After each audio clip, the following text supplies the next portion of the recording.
Elevator pitch. You're in an elevator and you want to talk to the person standing there. Great thing to do, but what do you say?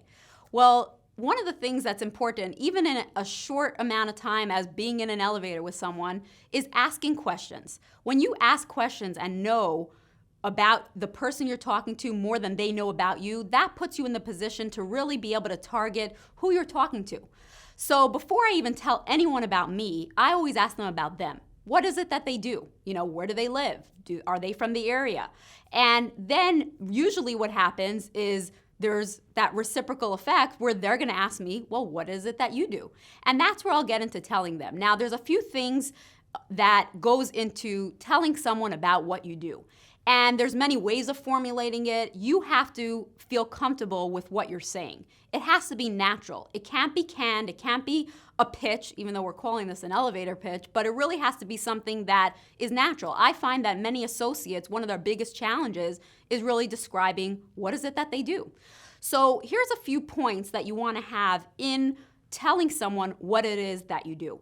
Number one, credibility. Everyone wants to know that you're from or working with a company that's not a fly-by-night deal. It's something that has, it's stable, it has a backing. So you can go ahead and talk about who your company is. Transamerica Financial Advisors, if you're a registered representative. World Financial Group, our parent company, Aegon. Those are all things that give credibility to who you are.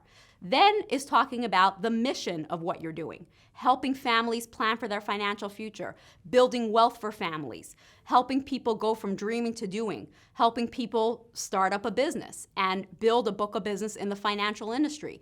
All those are examples of things that are related to the mission of what we're trying to accomplish. And then it's getting down to the actual products and services.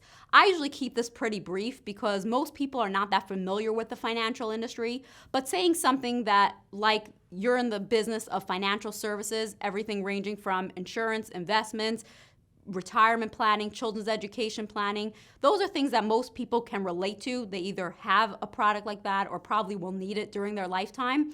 And then you want to end it with a question. Giving a pitch or letting someone know what it is that you do is great, but what is that going to do for you if you don't end it with a question? So what's your number and when can we talk more? Or I'd love to keep in touch with you. Where can I reach you? Or what's the best number to reach you on? Or do you have a business card? All those things are just ways of ending that conversation so that it's not just about telling someone what you do, but it's somewhere that you can intrigue them with that and then have a system of follow-up after that. That's how you can go from telling someone what you do to building a business and making those connections.